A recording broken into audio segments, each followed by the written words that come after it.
Avec nous sur ce plateau, Henri Sterdyniak, bonsoir. Bonsoir. Vous êtes économiste. Alors Pierre Moscovici, on l'a entendu tout à l'heure, dit que c'est un jour historique pour la Grèce. Est-ce que vous êtes d'accord?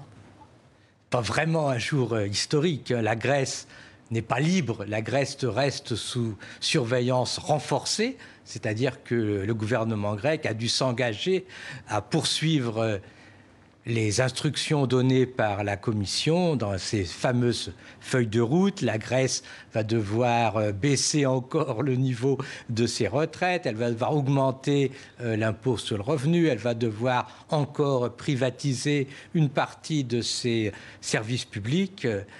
Donc ce n'est pas vraiment un grand changement pour les Grecs. Oui, c'est la fin de la mise sous tutelle, mais ce n'est pas la fin de l'austérité, bien au contraire. Ce n'est pas la fin de l'austérité. Les Grecs doivent encore, si on peut dire, 320 milliards d'euros et on leur impose de payer, si on peut dire, chaque année une partie de cette dette. Les Grecs se sont engagés à avoir un excédent budgétaire de 3,5% de leur PIB dans les années à venir et donc il n'y a pas de marge de manœuvre. Mais est-ce que c'est tenable justement ? Est-ce qu'il va falloir quand même revoir ce qui a été dit? Est-ce qu'il va falloir finalement revenir sur cette dette, l'effacer partiellement ou pas?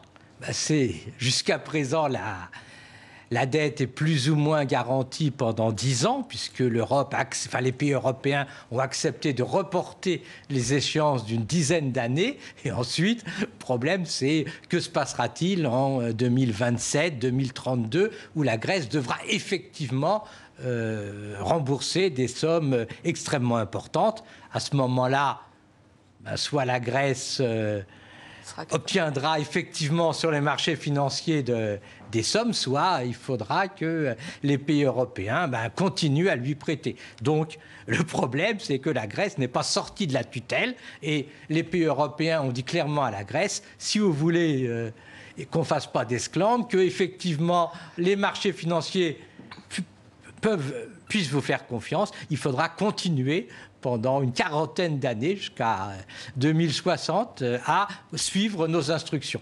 Et donc la Grèce n'est pas sortie de la tutelle européenne. Donc elle n'est pas sortie, selon vous, de la tutelle européenne, mais finalement, est-ce que la tutelle européenne a obtenu ce qu'elle voulait? Est-ce que c'est un ouf de soulagement aujourd'hui?